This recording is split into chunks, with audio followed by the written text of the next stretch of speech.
Coming to you live from inside an old glass lemonade bottle on a beach somewhere in the Persian Gulf, it's this week's Apocalypse. I'm your co-host, Kevin Lenihan. With me, as always, is John Ferris. John, how are you doing today? I'm fine. Yeah? I'm all good. You getting comfy? Yeah, it's more spacious than you'd think in here. I know. I think it's all about relative dimensions and blah blah Doctor Who bollocks. But okay, maybe explain a little bit. So I may have made what's known as, I believe it's called the Jafar mistake. Oh yes. I think that's what it's officially called. So I found a bottle on a beach as I was walking in the Persian Gulf, as you do, you know. Yep. I picked it up and I uncranked it, and this guy came out, and he was very rude to me, but he did all these really cool tricks. He was like, you know, I don't know what you'd call it, like a close-up magician, except, you know, he was making like people appear without their skin and other weird stuff. Anyway, it's not really a close-up magician thing. Yeah, I know. And anyway, he was like, "Here, mate, I can grant you wishes," and I was all like, "Mate, I wish I had your power." And then he just laughed for 10 solid minutes. Was that because of the Belfast accent saying "par"? I said "par," and he was like, "Mate," he talked in Belfast accent too, apparently. And he was like, "Mate, what's that even mean?" And I said, "Sorry, power." And he was like, "Oh, mate, you just said the magic words." And I was like, "Oh, cool." You know, like, whenever you say that to a close-up magician, you get really excited. You're like, "Cool, he's going to pull like a swan out of my sleeve or something."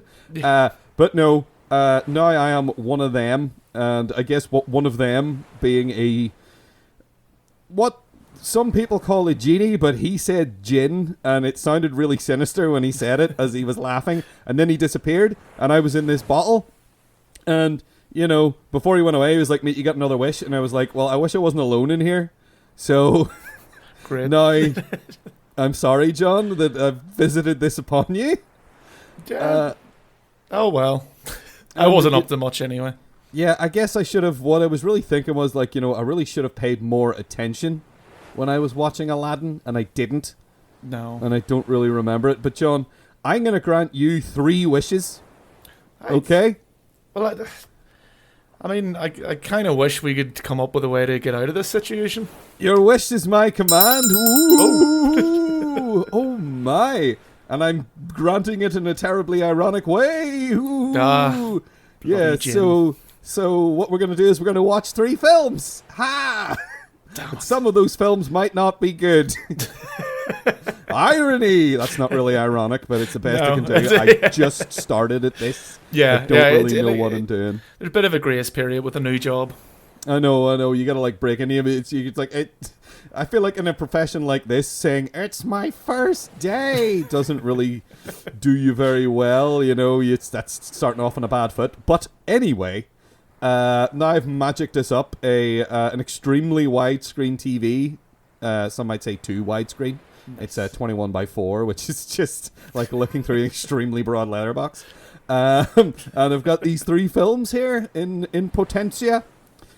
So we have, from 2016, we have Babak Anvari's Under the Shadow. Yeah. We have Tom Daley's The Outing, or The Lamp, or La Lampa, depending on where you saw it. If you saw it. Sounds mystical. From 1987. It's unknowable. Yeah. It's hard to know it. Ooh. Okay, that's from 1987. And then we have a wee double whammy of directors here. David Charbonier and Justin Powell's The Djinn from 2021, this year. Very, very up to date. Again, must be the most informative then. Or the least, because it's perhaps so divorced from the source material, but who knows? Who knows? I guess we'll just have to find out. Alright, cool. So let's just jump right into it, because I'm getting desperate here. John, what did you think of Under the Shadow? Under the Shadow is probably one of the best movies that came out in 2016. That's probably true. And I'm kind of saying this without really remembering what came out in 2016, because I really, really enjoyed this movie, and will probably watch it again soon, because it's one of those movies that it's got a lot of layers to it. Mm-hmm. And I kind of don't want to really give anything away about it in case anyone hasn't seen it, because it is very interesting, and it does a really good job, which a lot of horror films kind of fail on, of setting up the characters first and kind of making the situation that they're in feel real. Yeah. And making the characters feel real, like, and doing it in such a good and entertaining way, where like the whole start of this movie feels like a drama. It feels like a really intense drama. Yeah, because it's good that they set it up, because it's a situation that a lot of people in the world have experienced. Yes. But maybe not a lot of people in the West have experienced. So it's a really good. It does really well setting that stuff up and being like, here's what being in this scenario feels like. Yeah, so we should say that the setting of this movie is Iran in 1988. Yeah, during the bombing of Tehran by Iraq. Yes. Yeah. And the main character in it, who she's the actress is brilliant. She more or less carries the whole movie.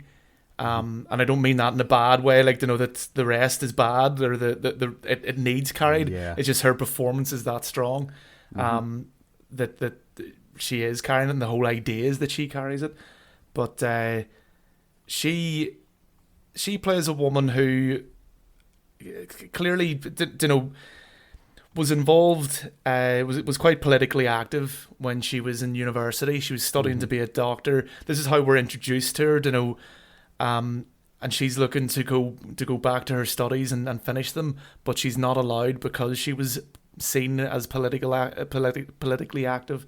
And from there, you get this whole, like, slice of her life where she's going home explaining to her husband this, and it has an effect on her mood, and she's annoyed, and she's getting a bit sharp with her daughter Dorsa, and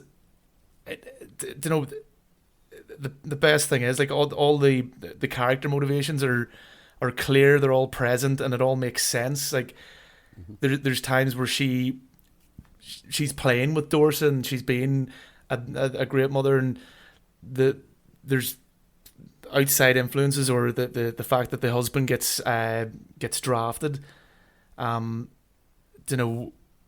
affects her mood, and then she's snapping at Dorsa, and she's maybe regrets what she said and things like this, and there's just so much to her character that it does a brilliant job of just making her feel real. Like, the whole start of this, you will feel that that's what this movie is about, and I would have enjoyed watching this if that was the way it played out, if it wasn't a horror, if it was this kind of, like, drama.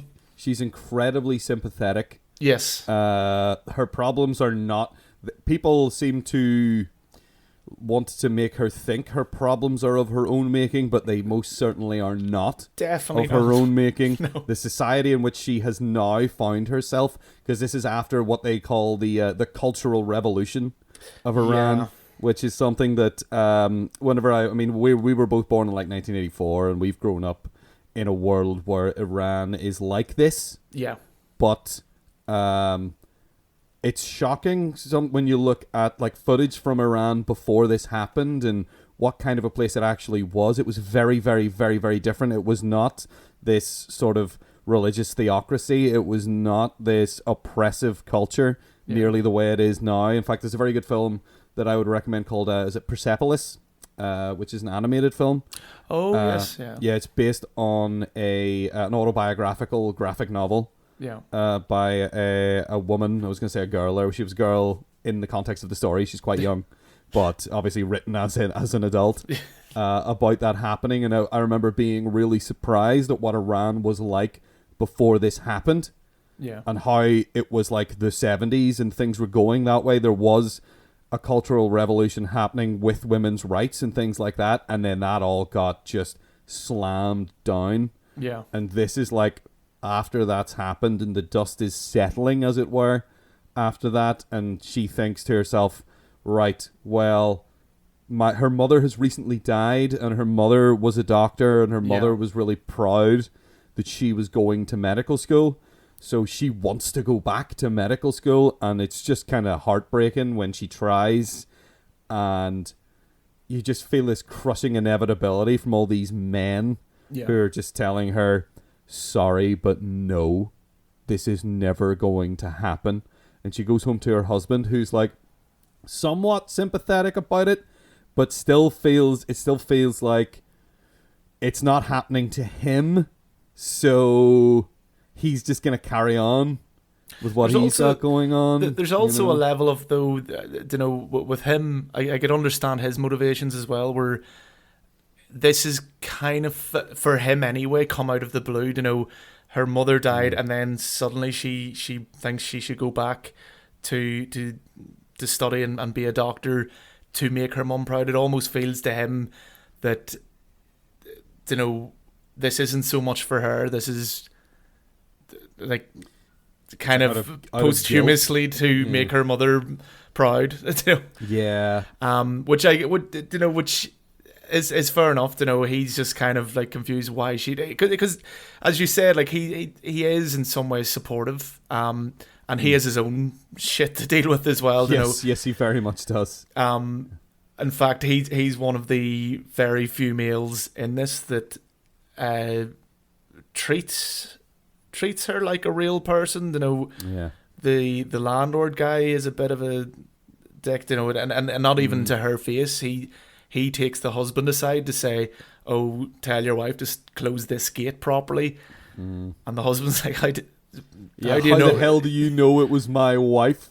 And he's like, "Well, I'm closing it right, and you're closing it right." And then this other guy, he knows how to close it. And he's like, does he though? And it's just like, the fact that that's where that guy's mind is like, it has to be the woman.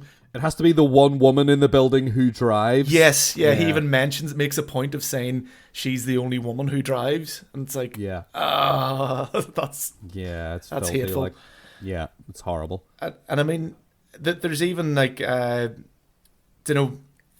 when things do start kind of becoming more going into the horror realm, even the image of kind of the Djinn that appears there, even it has kind of links to this whole like feminine oppression in the society, because it appears as it's wearing a chador, I think you call it, which is like, like a big shawl type of thing that it's the sort woman of a wrap around sort of cloak hood kind of arrangement, which works very well for this kind of like ghostly apparition as well, because I mean, as kids we think of ghosts as like white sheets essentially running around, but this is it is terrifying when it appears, and but there's so many layers to this movie, and I think the reason it's done so well has to do with the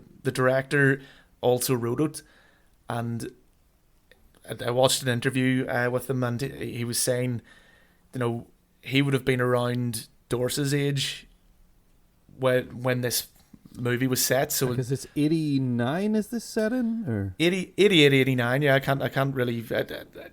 It's in the 80s. I don't know if they the late specifically 80s. say. Yeah.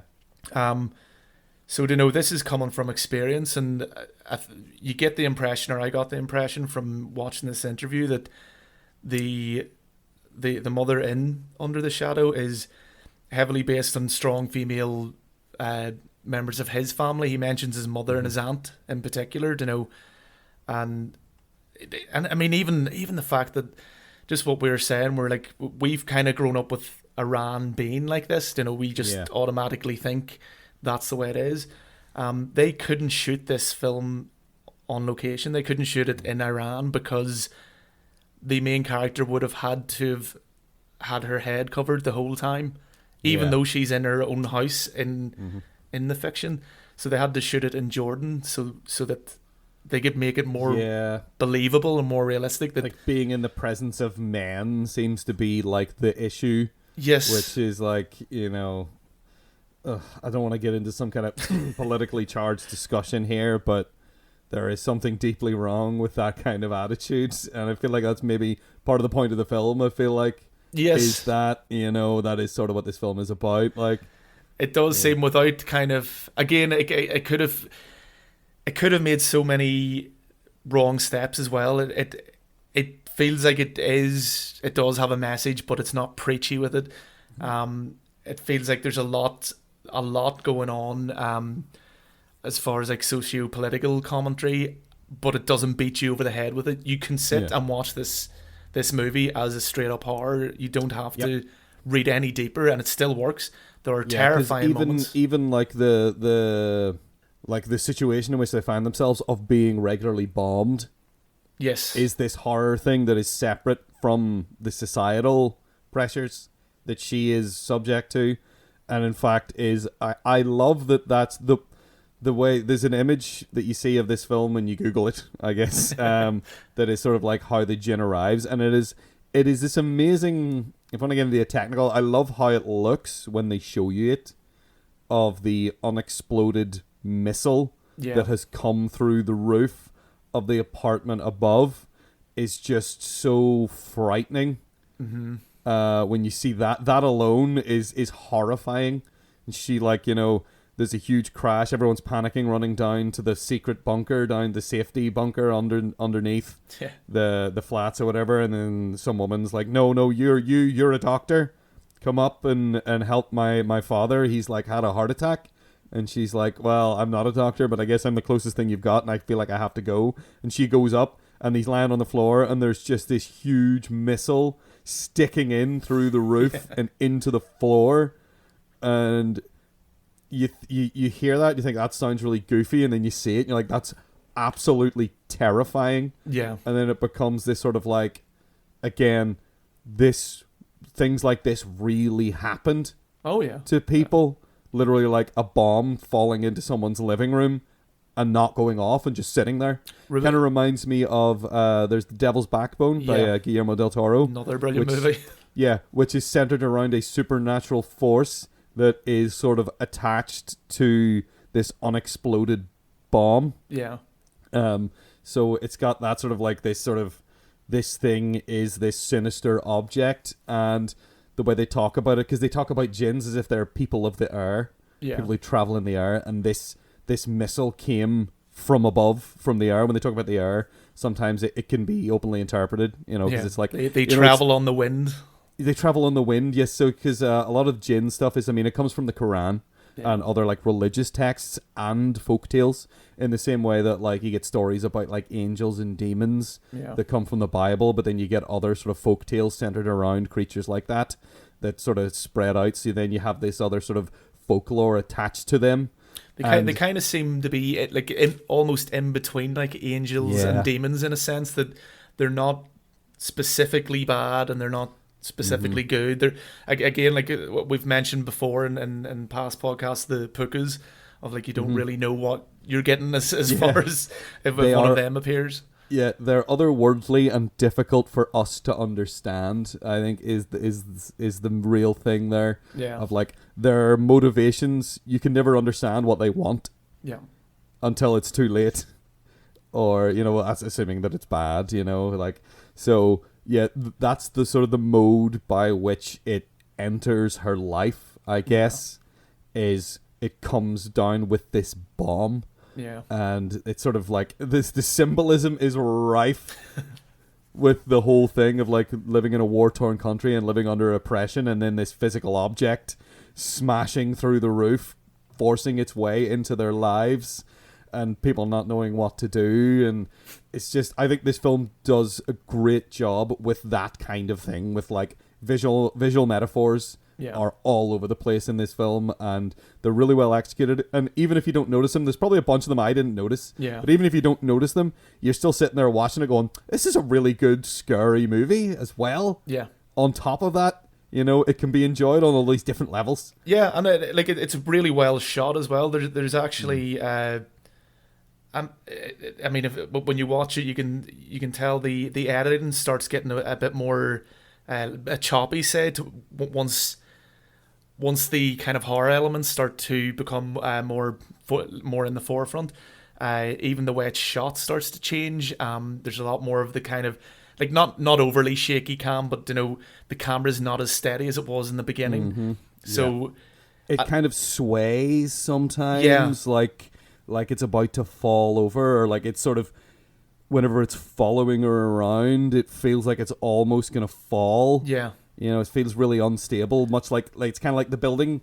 The building's falling apart because it keeps getting shelled and the city's getting shelled. And as if we go further on in the movie, it's almost like the ground underneath her feet is becoming more and more unstable the deeper she gets into this nightmare. Yeah, which is just, again, it's a really wonderful, thoughtful way to subconsciously communicate the mood of a film. Yeah. I think, of like this person's despair and that they feel unhinged and untethered, and it's getting worse as they go along. And I mean, the whole thing is this could be looked at as a psychological horror as well, because nothing, like, I suppose minor spoiler in a way, like nothing is explained fully, which again I always think is a great thing to do in horror. It always helps to not overly explain everything and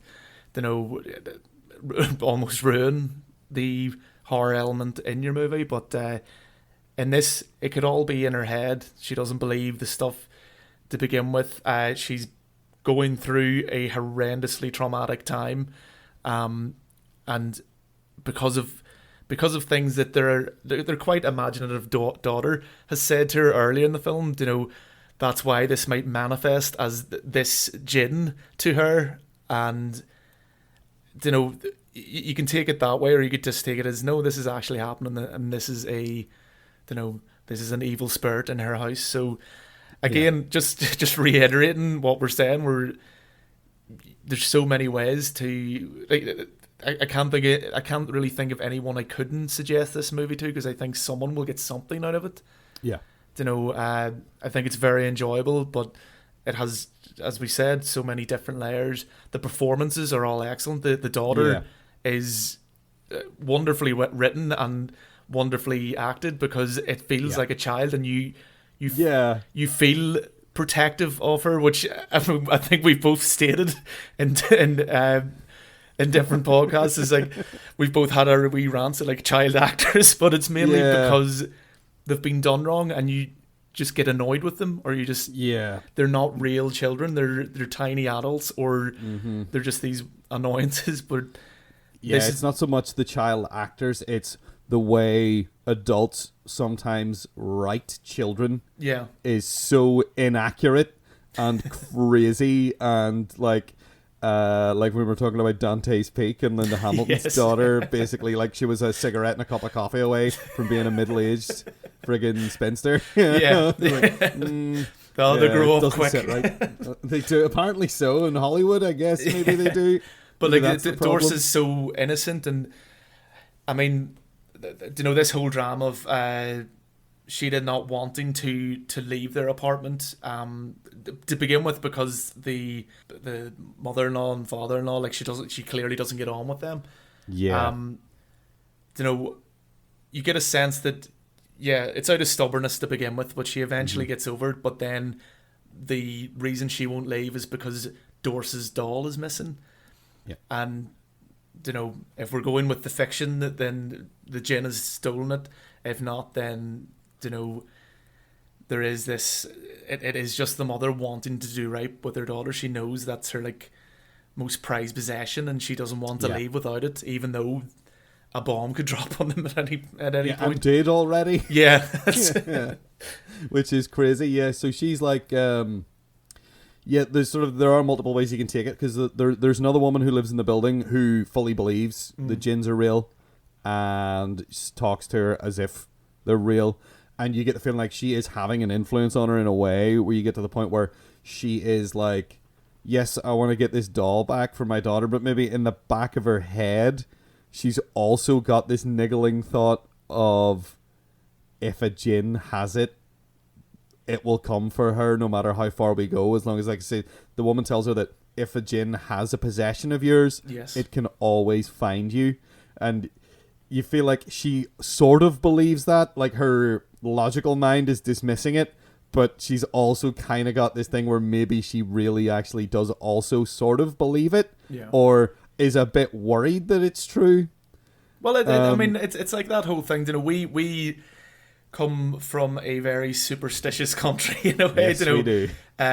We have mentioned before about, you know, the fairy rings and things like that, and I'm sure we both have older relatives who would be appalled if they heard we had upset a fairy ring, and they'd probably be like, "Oh, you can't do that." You have to go and bring some lamb's meat to the fur folk, or they'll come for you in the night and steal your forks. Yeah, you know, and so yeah, this stuff does it does bleed in wee strange ways. That, you know, you're always going to kind of have it looming, and I suppose if you're in a kind of high pressure situation that's having a bit of a toll in your psyche, then that's where it's going to go. You're going to believe this stuff, and yeah, it's kind of a fallback position sometimes for people, like the stories you heard when you were a child. Yeah, you know, they come creeping back in. I mean, it's a coping mechanism. Absolutely, yeah. And the way there's some things this kid said that I was like, I can hear like 7-year-old me saying that. Yeah. There's a point where gets up in the middle of the night and wakes her mom up. And they're like, I can't remember what they're doing, but she's like, all right, like, go on to the bathroom. And she's like, looks over into the hallway and says, I don't want to go into the hall on my own. And I was just like, oh my God, this kid is like me at 7. You know, she was so relatable. Yeah. I think that's a great thing about the characters in this movie. Again, I've said it already, but they're so, all of them are relatable in a way. You can't really overstate it though, because I just wish there was more movies made this way. There's a lot of passion in this movie, and everyone is giving it their all. And clearly, Babak Anvari, the director. I hope I haven't butchered his name there. You know, Babak Anvari, is the name of the director. He had this all organized in his head before they went to shoot, because he only had 21 days to shoot this, and so, like, he went over very organized and very, we need this shot, we need this, we need this, we need this, you know, and clearly knew exactly what he was doing, even though this was his first feature film. You know, he'd made short movies before then, but you just see it, and the performances, you see that these people really cared or wanted to make this movie as great as they could, and it worked, because there's no aspect of it that really falls. There's very little music in it, which I think helps as well. You know, there's a bit at the start and a bit at the very end, and then you've got Sheeta's illegal VCR tape of Jane Fonda's workout is the only real music you hear, and it adds there's a little clip of Alison Moyet at one point, which I thought was really funny. I think that was just. That seemed to be just setting the time period more than anything for that, slipping that in. But you're right, it's mostly and there's a point where the tape has gone missing. Yes, and like you get to feel like, because she's so restricted in her life, this is a really important thing. Oh yeah, to the point where you then see her later, like doing her workout, and it's like, you know, she's still clinging to it. She doesn't have it anymore, and she's standing in front of the TV as if it's on when it's not, doing the workout to try and like remember it. Yeah, you know, I felt like that was really impactful for me, because that was just like, oh, this person is on the edge. Oh yeah, this is someone on the edge who doesn't have a lot left to cling to, and this is a really important thing, because she gets really worked up about the video.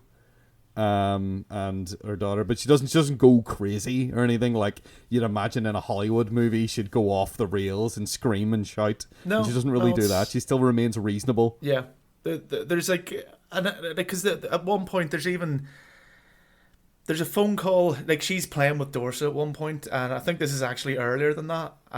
She's playing with Dorsa, and then she gets a call from the husband who's already left because he was drafted.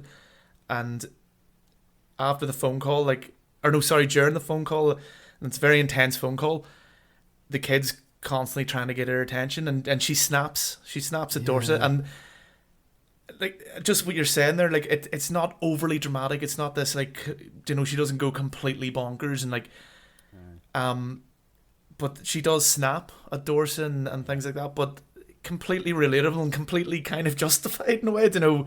Yeah. Where she said, the kids being really annoying, like, you know, and like you do get this sense there's a phone call that she gets later, which is clearly the Djinn messing with her, or if this is in her head, you know, which I think I kind of do go that kind of psychological route with it, because, you know, the phone call's basically this her husband berating her, saying that she's a terrible mother, and, you know, this isn't true, but like we as the audience know it's not true.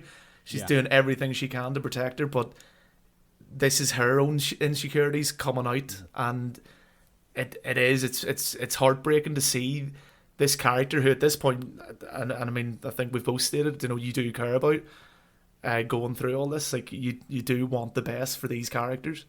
You just want to get them out of this situation. And yeah, you wish she would just leave, or she keeps finding reasons not to go. Yeah.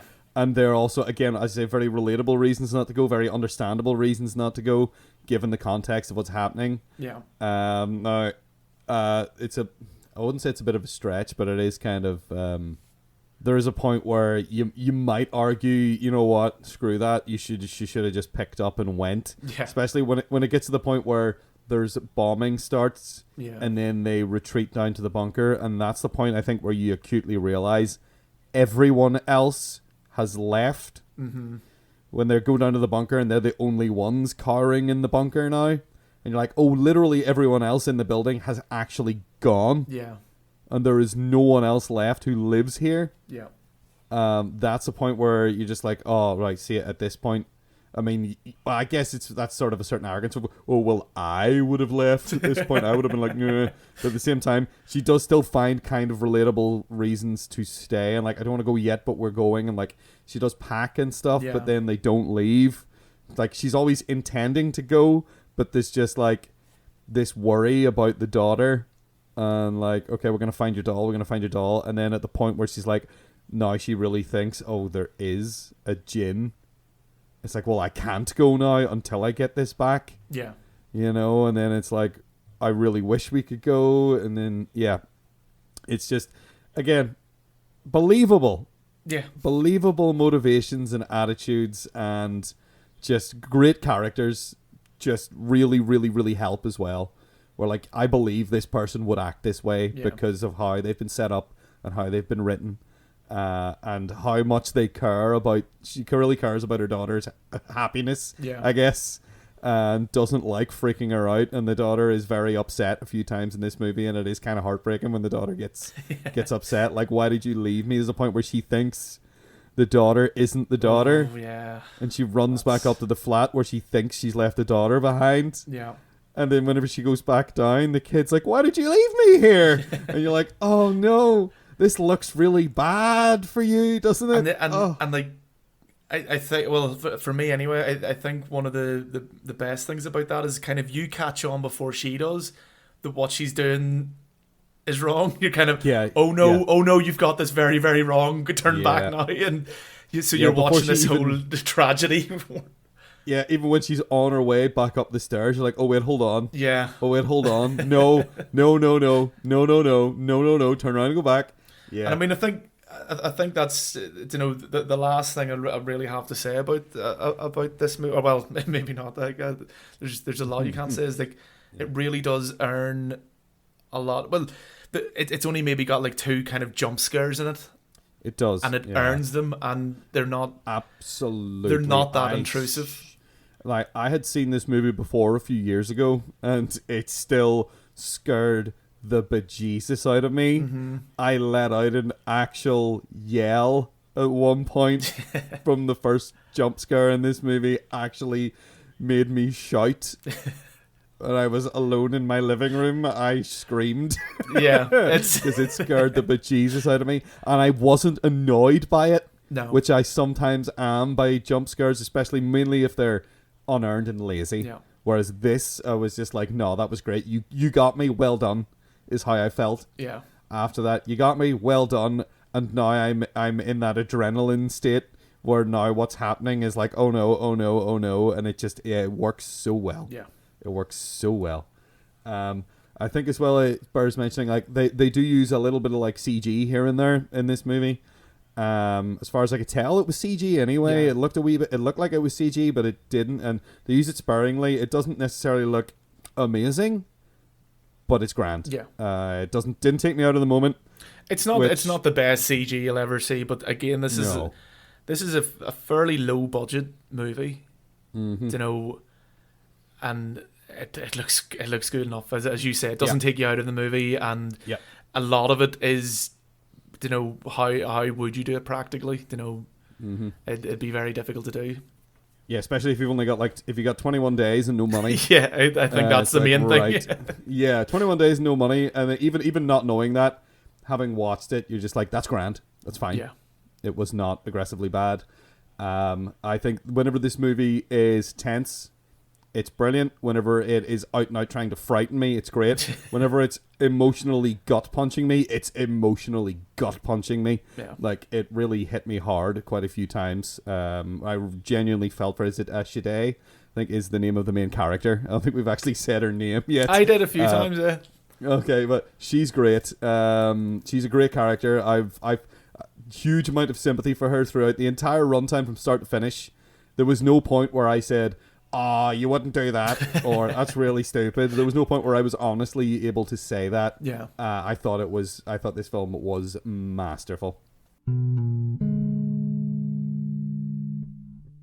All right, well, the tide is coming in, and we're no closer to escaping from this prison in which I have been cursed to stay, and I have cursed you to stay in with me. So again, I can't apologize enough, but at the same time, I feel like it applies more pressure for you to help me get the hell out of here and undo my Djinnness, or get this guy back here and get him to undo what he did. I don't know. But anyway, let's move on now to talk about Tom Daley's The Outing / The Lamp / La Lampa from 1987. I don't know why they kept changing the title of this film for all the different... Maybe there was films in these regions that already had this dumb title and they had to change it, or maybe it was just the title was inaccurate. Or maybe someone reviewed the movie and then they just went, here, change the title quickly. Just change the title and throw it in the cinema and people will think it's a different movie. Yeah. That is weirdly probably more the case, who knows. But John, even though you've just sort of shown your hand there, and I think I may have as well, what did you think of The Outing? Oh, it's terrible. It is. It's about an hour and a half of just faffing about, and you know, because again we've said this so many times, but we like our kind of dumb, like cheesy, like mystery science theater type of movies, you know, that you can sit and laugh at and kind of just take the piss out of. You can't even do that with this movie. There's so little to grasp onto. Yeah, at the beginning I was hopeful because it was so stupid right at the start. Yeah. And I believe it's set in Galveston, Texas, or Houston, Texas, which I think is, I don't know, the intro. The in the past stuff takes place in Galveston. Yeah, it's all over the place. And then I think it's set in the main modern day part of it is set, well, say modern day, the 1987 part is set in Houston, Texas, I think. And everyone's accents are just so grating. It might just be because they're bad actors. Well, that's definitely a big issue with this movie. I had a feeling the whole time I was watching this movie, I was expecting them to break out into like Guys and Dolls or something, because of the way they were overacting and the way they were all dressed. They were dressed like theater street thugs. Yeah. Everybody had their sleeves cut off. Everyone who was like a bad guy had cut off sleeves. Yes, the main protagonist's ex-boyfriend. Yeah. Who was like a kind of Biff surrogate He type. is totally Biff Tannen. They just, because this came out like 3 years after Back to the Future, so I think they just stole Biff Tannen and made him rubbish. And then gave him this, like, gave him the, you know, you're kind of like wee Weasley sidekick guy that these bullies always have, who Get him, yeah. If the idea wasn't so repulsive to me, I would watch it again to see if he ever steps more than 5 inches away. Yeah, from, he's right on top of him. Like always, he hangs off him. Yeah, there was a point where they're hiding in the museum, and he's literally like, one of them's bent over, and he is behind him, literally like with his hands on his shoulders, leaning over on him the entire time. It was really odd. Yeah. But yeah, this film's terrible. At the beginning, I thought I was going to have a laugh at it. There was a very funny sort of... There's a very fake-looking old woman at the beginning for some reason. I guess they couldn't find someone of appropriate age to cast, because I thought it was going to like be an effect or something. Yeah, I thought she was going to de-age. Yeah, maybe she was going to like go, I got the power of the Djinn and it made me young again. Maybe, but then that just didn't happen. She just had a rubber face. It could have been because like she does get like kind of thrown on the ground and stuff, and yeah. They probably didn't feel comfortable doing this to an old woman. Maybe, yeah. They probably didn't have the money to pay for things to make that safe. Yeah. So they just got like put on this like weird rubber mask and look like an old woman. Because there is a funny part where like for some reason they decide they're going to murder this old woman with an axe. Yeah. And I don't know why they are cartoonishly violent lunatic people at the beginning. Well, I mean that kind of continues on. Like, you know, the whoever wrote this, and I didn't even bother to check, clearly has never met people at all, ever, or spoken to a single human being. It was written by a guy called Warren Cheney. Right. Who has not written much. Thankfully.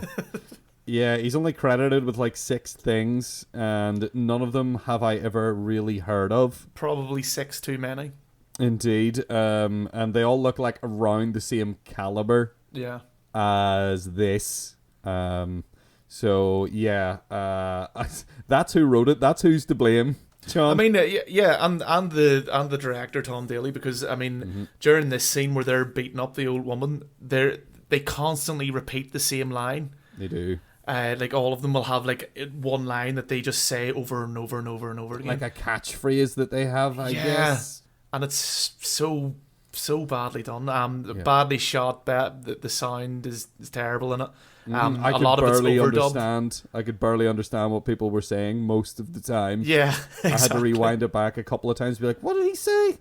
What is that what he said? And if so, why? Yeah. Yeah. Like nonsensical. I hate to jump ahead here, but especially the Djinn itself. Now, whenever I was watching this with my fiance, we took bets as to whether the Djinn would be just, I'm a ooga booga monster, or whether it would be like, you know, intelligent and speak. And then I feel like neither of us won the bet because at some point it does speak, but I was just like, are those words? Yeah. And I think it was speaking English, but I couldn't understand a goddamn word it said because it was so like, and it sounded like somebody voicing a bad cartoon. Yeah. When they were doing it. Oh, like, it definitely is. It is trying to speak. It's kind of saying to her, "You're so man." Yeah, because they're replying to it like they understand what it's saying. And I was like, is this supposed to be like, maybe they're hearing what it's saying in their minds, but it was getting snippets of English words here and there. So I was like, oh, maybe not. So anyway, that brings me on to how bad the effects are. I'm just going to sheen right over the characters because they're nothing. Yeah, there's no characters in this. No, there's a couple of weird stereotypes and they're not developed, and even like the main kids aren't developed. The main protagonist, though, we should say that she's meant to be 16 maybe. Let's say 16, 17. She's still in school, blah, blah, blah. She looks like she's 30. And there's a guy who's like maybe, 4 years older than her in real life who's playing her dad. And I was so confused by that. I was like, is he her dad? Did he have her when he was 5? Yeah. Like, he's not like... or does she have like Jack disease or something? maybe she does. Maybe she has. Maybe she's the Benjamin Button. I don't know. But maybe they're both. I don't know. I was gonna say maybe they're both got the Benjamin Buttons. Who knows? But basically, when we first see him, they put some like I don't know if they put talcum powder in his hair or whatever to make it grey. But then there's other scenes he's in where they didn't bother, so his hair is just straight up like black or like dark brown. Yeah, and he doesn't have grey hair anymore. To the point where it took me a few minutes, I would say, to realize that it was supposed to be the same guy. Yeah. So that was very confusing.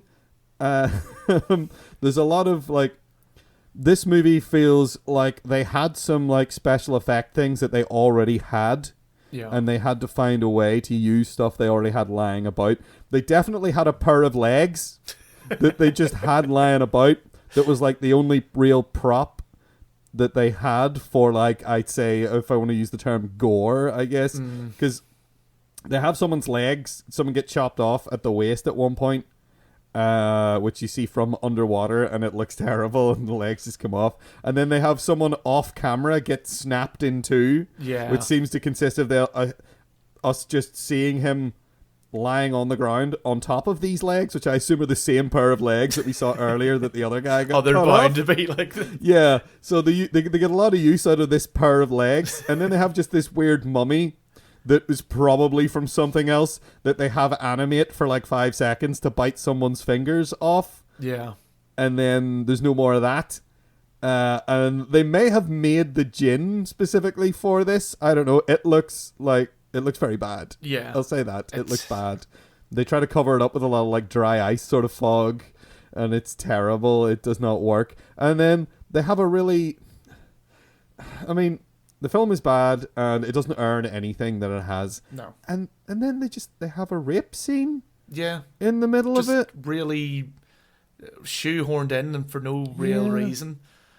I mean, even like this movie takes an hour. So for these supposed kids want to do what all teenage kids want to do and stay overnight in a museum. I know. What? Yeah, I think this is one of those, we have access to a location, so we need to use this location. Like, 'cause they call it the outing, and you think they're going to go camping in the woods or something, but they don't. That doesn't happen. No, it's like... Let's stay behind at the museum after it closes. I mean, remember when you're 16, you always wanted to, like, stay in the Ulster Museum, and, like, you wanted... could we just break in and, like, you know, have a sleepover in the Ulster... No, no teenager wants to fucking... See, now as a 37-year-old man, I actually would quite like to do that. Yeah, but like we would literally, you would walk around and like go, oh, that's really interesting. Yeah, I'd like to do that. Brilliant. Yeah, I'd like to do that so I could go look at the mummy and then go do all that stuff. I would love to do that. Yeah. They want to do it so they can drink and have sex in the basement. Which just adds yet more questions. But again, you don't even want them answered, and no one cares. Anyone who's seen this movie will not care about anything because. No. But. So it takes them about, I think, over an hour to set up this kids are in the museum now thing, and you have all these cuts to our stand-in for Biff Tannen, our fake Biff Tannen. Yeah. And like it goes nowhere, and then when you actually get to the point where the Djinn's starting to kill people and things are actually starting to happen, it's so lackluster. The effects are bad, the shots are terrible, the music is all over the place, and it just there's nothing to really grasp onto. And as I said at the very start, there's not even like that kind of that level of charm to it that you can kind of watch and take the piss out of and enjoy yourself kind of. It's not funny bad, it's just bad, and like you can't even enjoy. Sometimes you'll watch a movie like this, especially from like the 80s, and you'll be like, oh, I want to see the bad special effects, but so many of the deaths happen off camera. Like, I'll say this, they got a lot of use out of their blood spraying gun. I'll say that. And I actually kind of like, it's a weird thing to say, but I really like the consistency of the blood they were using, because it was like chunky. Whenever it would like you'd see like it'd like pan away, and then you'd see like just against a wall, and it'd be like, oh, it's like chunky. I guess something happened to someone. Yeah. And you assume they're dead, but you don't know why. Like there was a thing at the beginning where like the captain of the ship that the lamp is brought over on or whatever gets killed off camera, and then like 20 minutes later they mention he was decapitated, and you go, oh, okay, I guess that's what happened there. But we just saw blood hit the wall, and then at one point a guy gets raised up towards a fan. Yeah. And just as he gets to the fan, we cut away, and then we have our little blood splatter gun again. There we go. And then that also happens. There's a woman one of the few people you do see die gets bitten by snakes a lot. Yes, that's And then she falls over naked and dies. And then her boyfriend is the guy that gets snapped in two, but you don't see that happen. We just you don't even hear. Yeah, I think they have a sound happen, but you don't know what the sound is or who it's happened to. And then later on, they go into that room, and he's been folded over backwards in half, and you're like, okay, there's the legs, cool. Which I think when we watched the trailer for this, it was like, oh my god, a man gets folded in half. Yeah, we're watching this. Yeah, but we already saw it in the trailer. That's literally all you see. Yeah, that's all you see. I was looking forward to a man getting folded in half. Yeah, aren't we all every day? I'm looking forward to that, and I'm always disappointed. So yeah, it's not even good for that. There are no characters, as we said. It's confusing. The age differences between her and her dad are confusing. The fact that the dad is gonna marry her teacher is a weird thing that they just sort of throw in. And like all the characters don't seem to know each other. Even like the main protagonist, she doesn't seem to know this teacher really, even though it's implied that the dad and her are. I mean, he literally gets engaged to her midway through this movie. You know, so should she not be a bit more familiar with her? It's all. There's no point even saying this. You know, it's really bad. And I mean, they do sort of talk about Djinns a bit throughout the runtime of the film, which is something I guess we can give this movie. Whether or not they really, I mean, the teacher, that specific teacher we're talking about, does a little sort of talk on Djinns at one point because they ask about it. Oh, yes, the mythology class. She seems to have like this mental range of knowledge about Djinns just offhand. Yes, she does. And she tells us all kinds of things about them, and ooh, they're evil, and they grant wishes in ironic ways or something. I don't know. And there is a wish in this, I guess. The wish, I was confused about what the wish was. And how it really came to fruition. She put on a bracelet, and then she had the Djinn was like, right, you're responsible for me now, I guess. Yeah. And I'm also going to eat your dad. She did wish that her dad was dead. Like it was one of those like really badly done because the script is complete pish. Where you know it's like it was meant to be seen as like an offhand comment, like it's an idiom, you know, and yes, now the Djinn is going to take this literally and ironically grant your wish, but it kind of doesn't. Yeah, it kind of really doesn't. No, and then they just throw the lamp in a fire. Yeah. In a furnace, and then that does for the Djinn. That's it. Even though it's an oil lamp, which is made out of like metal, and oil lamps are hot anyway. And you know what, John? I feel like I know less about Djinns now than I did before I started watching this film. Yeah, I think this is the that wish that you granted me. I think this is the kind of monkey's paw part of it. This is your ironic punishment for wishing for me, especially. Yep. So, well done, John. Your wish was my command.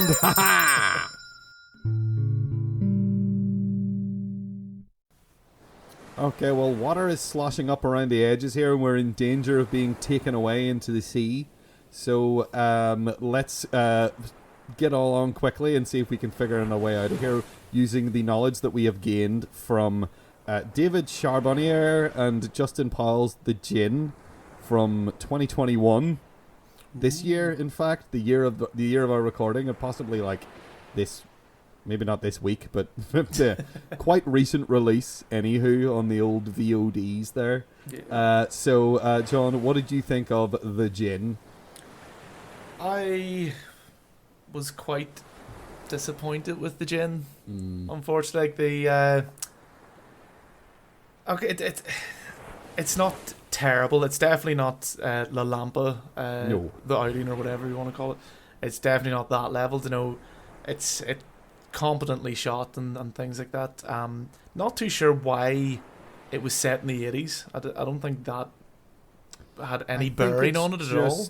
Sometimes people do that because they want to write a horror story where someone is imperiled and can't just pick up their phone, their mobile phone, and call someone. But then there was elements of, you know, the Djinn could affect the kind of electronics and stuff like that. You know, it would be very easy just to write in that the phone signal didn't work. Yeah, and I mean, large portion of this movie is the young boy trying to reach the phone. You know, it being a mobile would just be that. Yeah, it's just a mobile now. You know, that he left on the table. Because it is a cordless phone. Yeah, so you could apply the same logic to it, I suppose. Yeah, so it's just a very, very odd for me. Why the setting had to be the 80s, but no, the main problem I had with this movie is I felt a lot of it was quite predictable, and I mean, if you've seen any horror movies, you will almost know exactly. I mean, I don't want to really spell too many of the scenes out because, especially, you know, it is a recent release, and I wouldn't want to spoil it for anyone who would want to see it. But a lot of the kind of horror movie trope things are present in this. You know, characters with like their backs turned, and you kind of know, I know what's going to happen here. It's going to turn around and be a big monster face or whatever. Things like that happen. There's like, I mean, even the end to me, because of the nature of the creature that he's dealing with, I even felt it was a bit like I kind of felt it coming. But yeah, other than that, like it's okay. You know, I think the worst thing about it is its predictability. Yeah. See, my problem is that I made the mistake of, and I should have learned my lesson in the past to not do this, but I was kind of excited to see it because it was a new horror movie that's come out. Yeah. And I was like, I love horror movies, cool. And it's about Djinns, awesome. That's a subject I'm interested in. And in fact, whenever I heard about it, I remembered Under the Shadow and how much I enjoyed Under the Shadow. Yeah. And how much I have enjoyed some like Djinn lore in other things. So I was like, oh, that could be really cool. And then it's got really well reviewed. And I don't like to rely on necessarily the numbers that you see on Rotten Tomatoes. Yeah. But it's sometimes you hear about a film and like, oh, I wonder if that's any good. And then you'll see it on Rotten Tomatoes, be like, oh, 89% critic score. And the audience score is quite high as well. Maybe that'll be great. I actually don't understand why it's so highly rated on Rotten Tomatoes. No. This movie had a couple of moments where it was all right. I found it mostly to be extremely cliched and predictable. Like you were saying, this person's standing at the far end of a room, staring at the wall and isn't turning around, and their face is obscured by their long hair. So, they're going to turn around and it's going to be bad for protagonist. And you see all that stuff coming. Maybe it's because I've seen so many horror movies that I just see that coming. Yeah, it is an element of that, but I mean, I don't think you need...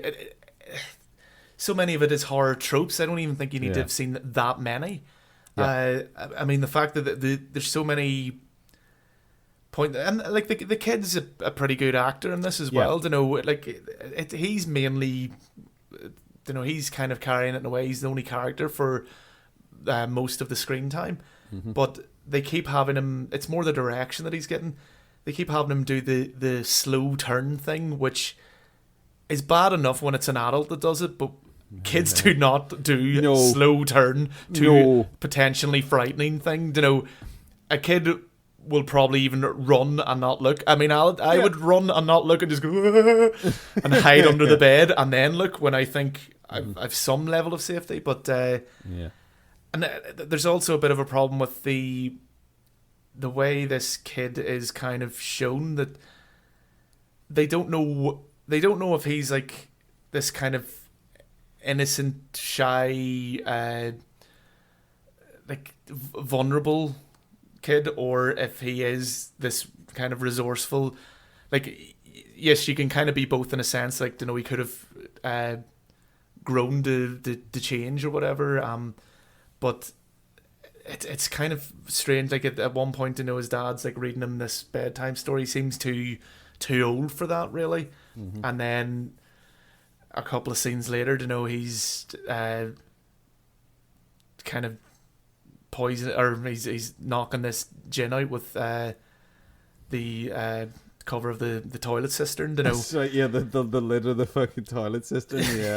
Yeah, This film has a problem with it has a extreme inconsistency of tone. Yeah, where there's a point where I was actually, maybe this is maybe the kind of tone they're going for, where he finds this book and a mirror and a candle and all this other stuff, and is like, about like, granting a wish and look out. But whenever he's reading this book of shadow, or whatever it's called, right, that is like basically the book of shadows. That was definitely it. It's basically a how-to guide for doing spooky stuff with Djinns. When he's reading that, we hear the father does the narration. The guy who's playing the father, and he has a certain tone the way he reads it that's really like conversational and kind of at ease. Yeah. And it was kind of funny with the way he was reading it. He was reading this like this grand language, and he was reading it in this way that I thought, this is quite funny. This is like somebody reading something ironically, and like whenever he looks down at the bottom and it's like equipment needed, yes. 1 clock, 1 mirror, 1 candle, and you're like, and I thought, okay, maybe that's the kind of tone they're going for. I could get on board with it being of like I thought it was intentional at that point, and then by the end of the film, you kind of drops. Maybe that wasn't. Yeah, they have a wee bit. It feels like maybe it was for a little bit, and then they just drop that tone completely, and it just becomes this oppressive running around in circles and hiding under the bed thing that just goes on a loop, it feels like to me quite a lot. And again, to the point where I was like, very much just, I see all of this coming a mile away, and it's not that clever. And sometimes the thing itself is a bit scary, and sometimes it's just like, it's a bumbling fool. It seems to be a bumbling fool, mostly, about 80% of the time. Yeah, which makes it really unintimidating. It's just like this clarty, clumsy, rubbish sort of it's almost like someone's trapped in a house with a John Romero zombie. Yeah. Sorry, not George Romero. John Romero's the guy who made Doom. A George Romero zombie. Well, it wasn't that pixelated, Kevin. What are you on about? I know. I'm sorry.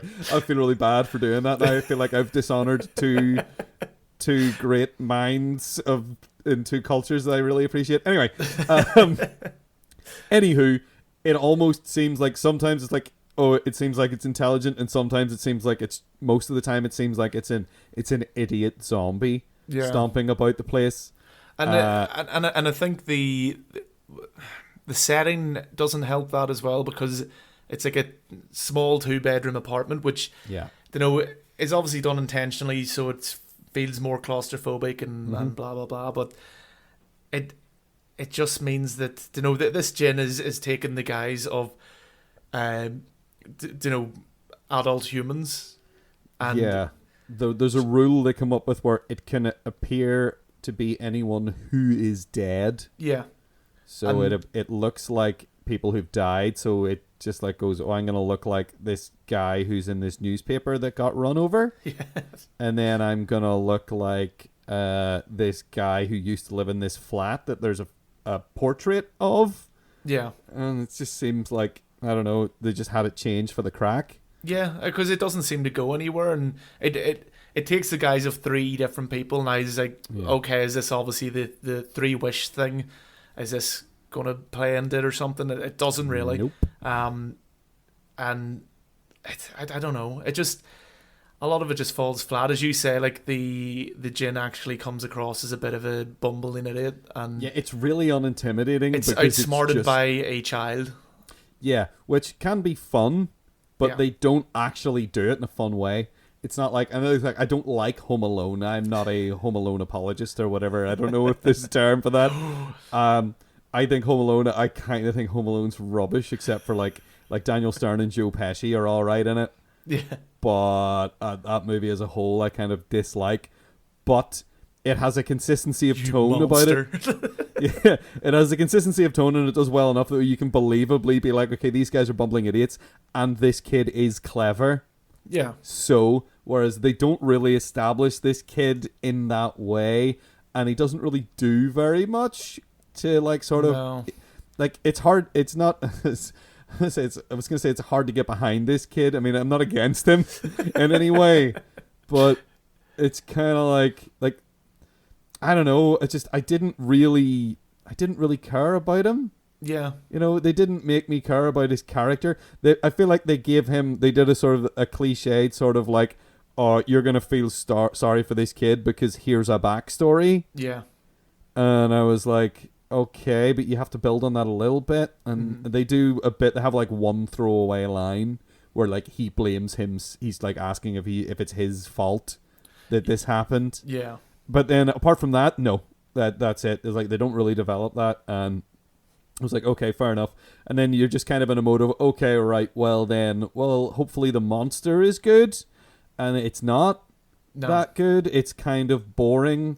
And once or twice you kind of look at it and you go, oh, that's a bit creepy. But most of the time I was looking at it going, that's just bad CG. When you actually see the Djinn's face, I thought it looked very like Aphex Twin. It did, yeah. In the Come to Daddy video, maybe, yeah. Or more maybe like the Window Licker one. Maybe it looks like, yeah. It kind of took all dread away. It was just like, oh, that's want to listen to Aphex Twin now? Yeah, I want to hear some weird trip hopping, cut together, slippy. I don't know the terms that the kids use these days for the EDM. Yeah, I believe is what they'd refer to Aphex Twin as now. Back when I was a kid, it was just this weird industrial guy. You say industrial now, and people look at you like you have two heads. You go, I mean, weird, dirty EDM. I don't know. Anyway, yes, it looks kind of funny. Like the CG was just not good. The effects weren't good, and again, the effects in something like Under the Shadow aren't like spectacular, but they're used judiciously, and they're used intelligently, and they're not thrown in your face. Whereas in this, I was looking at it and going, I feel like I'm watching a cartoon. Yeah, and there are problems with pacing in this as well. Like it's not the worst offender of pacing, but like there's like a flashback that keeps happening of him kind of approaching the mother. This is the last time he's seen her, and it kind of happens because this is like a recurring nightmare for him. Yeah, and it keeps kind of pushing it in, and it doesn't really add much more to it. There's basically, again, you'll already know where it's going by the time it does its reveal. Yeah, and I think that's the worst part of this, and we've said it so many times now. Is just the predictability of it. It doesn't feel like it's surprising or it's going to shock you at any point. Yeah, you're right. It's my thing with it is just that I think it was an okay evening's entertainment, maybe, but it didn't do anything clever or that interesting. Sometimes it was a bit scary, but mostly I kind of, a wee bit. Sometimes it would hold on things we've been like, ooh, that's a bit creepy. And then after a few seconds, I'd be like, you know what, it's not creepy anymore, lads. You kind of cast your chips there. Maybe if it was your first ever horror movie, it would... You could say that about you could say that about The Outing. Well, maybe actually. No, you couldn't. No, you know what? That's too mean. I'm sorry, makers of the Djinn, for comparing your movie to The Outing. That's not fair. Or if you hadn't seen many, maybe. I don't know. It's just, because a lot of it is coming from that kind of cliche. A lot of the reasons we don't like it is we knew where it was going Aye. from the I've seen start, pretty much. Yeah, we've. It sounds really arrogant to say this, Liz, but we've seen this before. But it is a problem when you're just like, oh, this is following a formula. Yeah. And sometimes a film can follow a formula and still be really entertaining and fun. Mm-hmm. Like, as I've mentioned the Friday the 13th movies before. I love those movies, and they're all so formulaic. They're all just, here's a bunch of Jason Voorhees murdering people in a variety of silly ways, and then is defeated in a silly way. The end. That's fun to watch that, but whenever it's like trying to create tension and stuff, and you're sitting there looking at something, you're being like, I know exactly what's about to happen, and there's not really a lot of tension. Yeah. I think it's kind of, if I want to talk about like, find something good to say, it is well shot enough. It didn't like, there was some nice angles and stuff that they employed to really, put you in the position of the child, as it were, from like low down camera angles and stuff. And like, there's a point where he is bracing against the bathroom door, and there's an arm coming in. Yeah. And you go, oh, it looks different in the mirror than it does to him in life. Ooh, it's a monster. But they shot it from down low and stuff, so it does feel like, you're in the position of a child, and it's coming in, and so like him like sometimes hiding under the bed and stuff. The way they shoot that is quite nice. Yeah, I mean, like on a technical level, there's nothing wrong with the movie. It's it doesn't like stand out in any of the fields. Like it's not amazing editing or anything like that, but it does it well enough. But yeah, I think the main problem is the narrative and the story. Yeah, it's narrative and the story, and I was unimpressed by their interpretation of how the wish was ironically granted. I just think that was rubbish. So I don't want to say what it is, because it's literally like, that's sort of the... you spoiled it, the wish gets granted. Oh, mate. Oh, but yeah, it wasn't clever at all. It seemed like it wasn't... much like in The Outing, I was like, is that ironically granting the wish? Really? I feel like it wasn't. Yeah. It granted the wish, but it didn't really do it in an ironic or clever way. No. It was sort of mean-spirited and a little bit stupid, maybe. I don't know. But all in all, I find it mildly entertaining and kind of okay, but I don't think I could recommend it to anybody. I don't think I would watch it again. No. And yeah, I wouldn't recommend it to anyone simply because it's, well, again, maybe someone who hasn't seen many horror films or something like that, but yeah.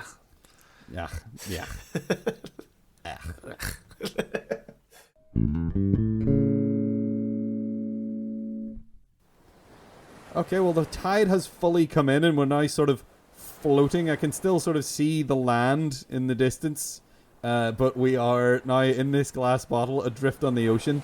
So things have gotten, well, I think we're all right. There's a wee bit of water seeping in through the cork at the far end, but I think we've probably got about another maybe 20 minutes to half an hour before we horribly drown.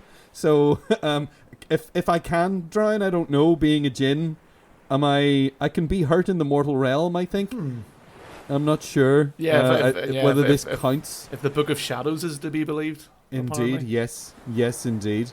But before we do that, before we deal with the problem at hand, John, what did you think was the best movie? And I feel like it's silly to ask this question. This is like a pointless question at this point. We really need to start like bringing like more like quality products, bit more nuance, perhaps, or have them all be terrible so that it's really hard to pick. But no. So Under the Shadow is clearly the best of these films by what I would say is a massive margin. By a country mile, some might say. A country mile, as people from the country here would say. Yes. I think that's probably a fairly universal phrase all over the world, actually.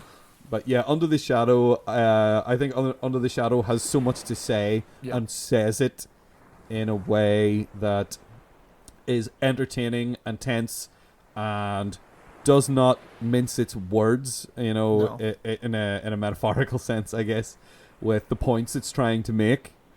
And I also think that if you want to sit and ignore those points, Yeah. and just watch a scary movie, it is also that. Yeah. It is kind of frightening. There's a lot of frightening imagery.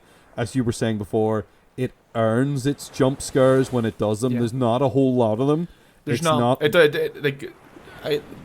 The most frightening parts of this movie are these slow kind of reveals almost, or these like really kind of off things that happen. Yeah. And again, I really don't want to say too much because you do. I recommend it, and you want to experience yourself. You want to experience it all yourself. But and even to the point that you made where this is your second time seeing this movie, and that stuff still got you. It got me. I literally, I shouted out loud. I shouted out loud on the first one. The second one, on the first one, I exploded outward. Yeah. In my fear, and the second one, I shrank when it happened. I went, ooh! I found myself pulling down and into the sofa. Yeah.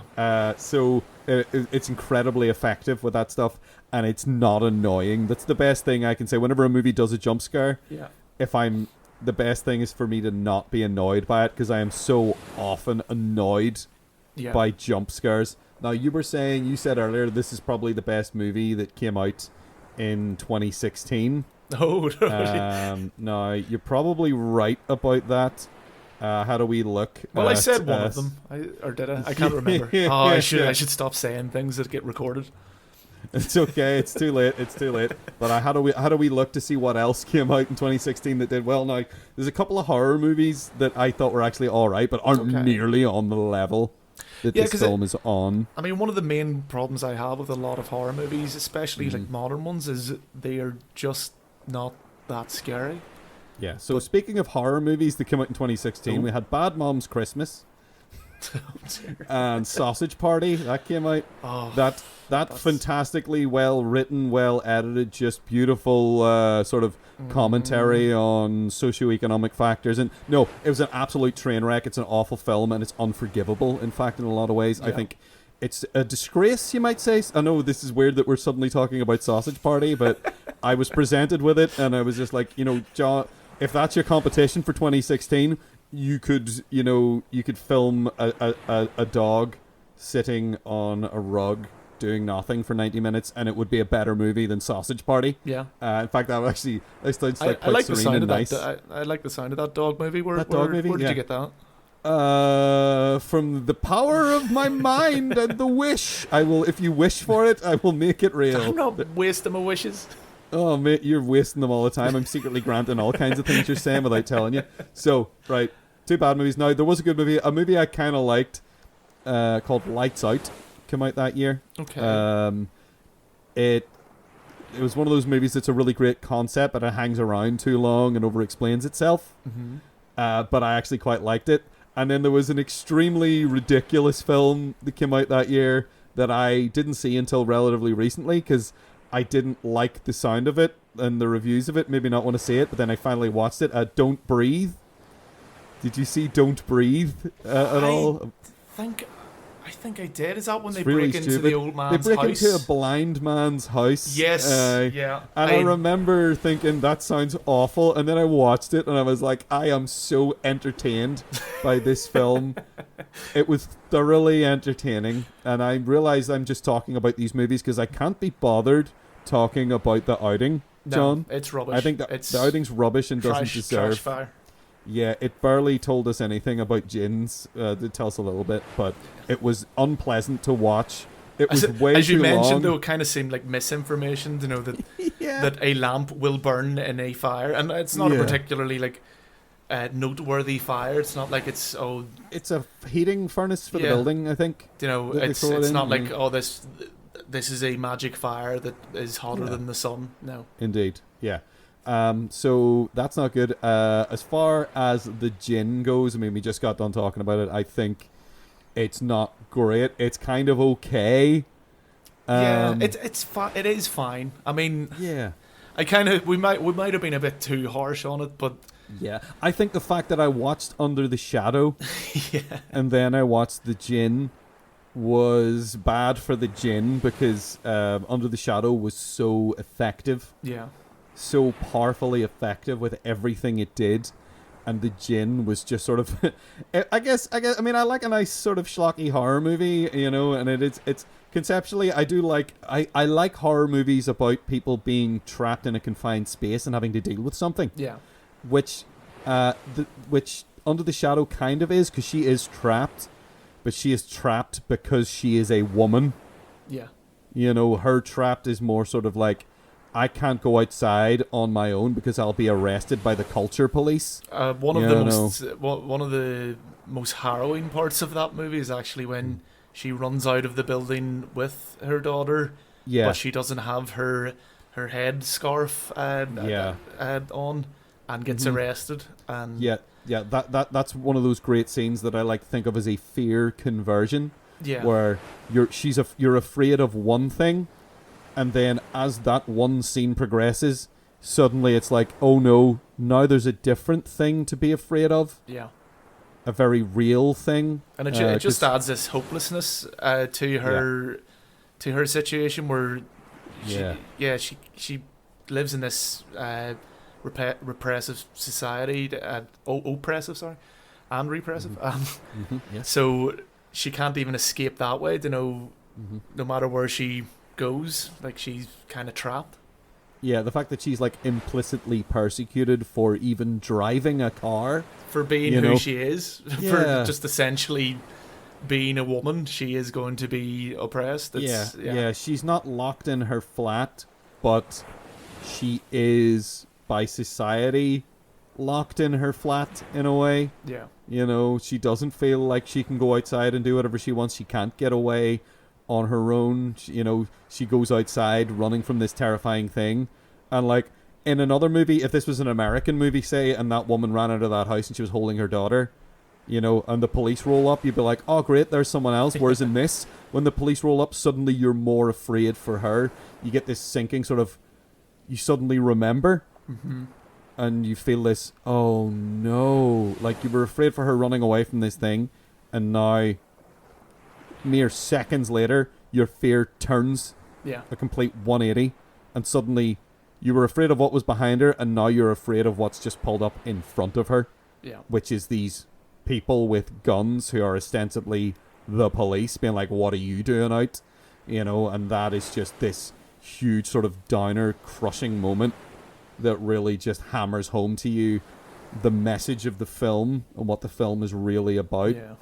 It's like, people, this is a terrible problem that she's having to deal with, but she's living in a society that is a terrible problem for her already. She has nowhere to run. She is trapped. And that film, that's why this film is so successful. It's so good with that stuff. It really makes its point so well. It really doesn't even need the horror aspect, the supernatural horror aspect to it, because it is already a horror movie from the get-go. But it benefits from both. It is just a brilliantly done movie, and it's clearly from a place of passion, and that's always going to elevate something, like, a piece of art a lot higher, and it's great. I look forward to the next time I watch it, which may be very soon.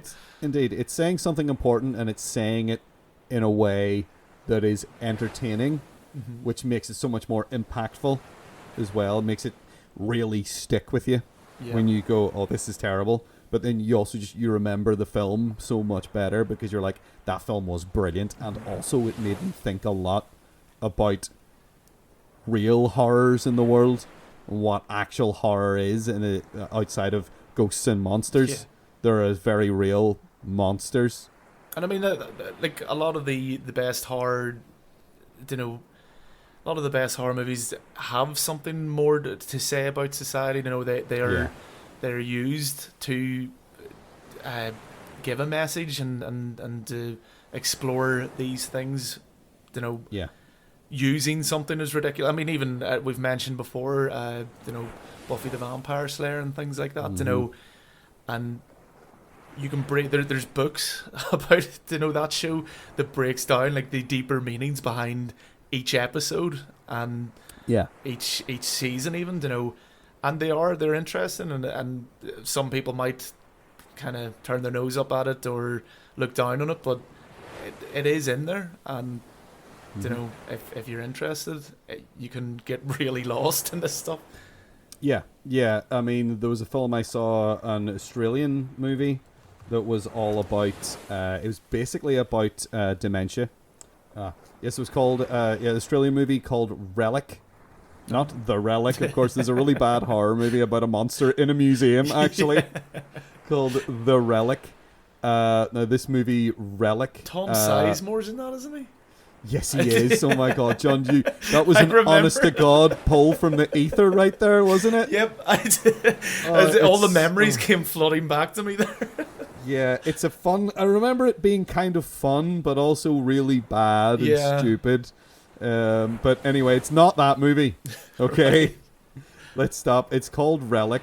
It is a brilliant sort of meditation on dementia, Alzheimer's, and the progressive nature of Alzheimer's. But it's also a really, really frightening film. But it's heartbreaking in the same way that Under the Shadow at times is heartbreaking. Yeah. This film was way more. I felt it way more heartbreaking. It really got me in a really deep way. It's one of those ones that, I mean, dementia's kind of. Yeah. I really don't. Yeah. Don't like but it. It's one of those. But in the same way that Under the Shadow is like, well, you know, when we're talking about horror as a metaphor. Yeah. For something, Relic did this so well, where it was just like, you get to a point in the movie where you know that that's what it's about. Yeah. But, you know, you feel like you're in on it then, and it's like, it's not like the movie doesn't think it's clever with that stuff. It is very much being like, here's what it's like. Here's what it's... I actually remember it. I just looked up an image of it there, and I remember seeing a trailer or something for it, and being interested. I'll have to actually hook it out. Yeah, it's absolutely brilliant. I loved it. But it can be it's a bit heavy at times. It is. The subject matter is pretty heavy. The subject matter is very, very serious, but it is also a at times wildly entertaining, frightening horror movie as well. Yeah. And I think Under the Shadow falls into a similar category with that of, here's a movie that can be enjoyed as a horror movie on its own, but there is this huge depth to it you can really appreciate. Yeah. So yeah, I think Under the Shadow is definitely the best one of these films, easily. Now, John, which of these films do you think teaches us about Djinns, getting away from Djinns, you know, getting around Djinns, as it were, you know? Yeah. Unfortunately, is it the outing? Oh God! Is it the outing, or is it the Djinn? You know what? As much as we normally take these movies at face value, I can't even. The outing's that stupid. I don't think you can even count. It is the one that kind of definitely gets rid of the Djinn in the most like final way, easily reproducible way, perhaps you might say. You know, but it pains me to say that, like, Under the Shadow can't even be counted, because it's kind of it's left very open ended at the end, and again works into all the different layers and themes of the movie.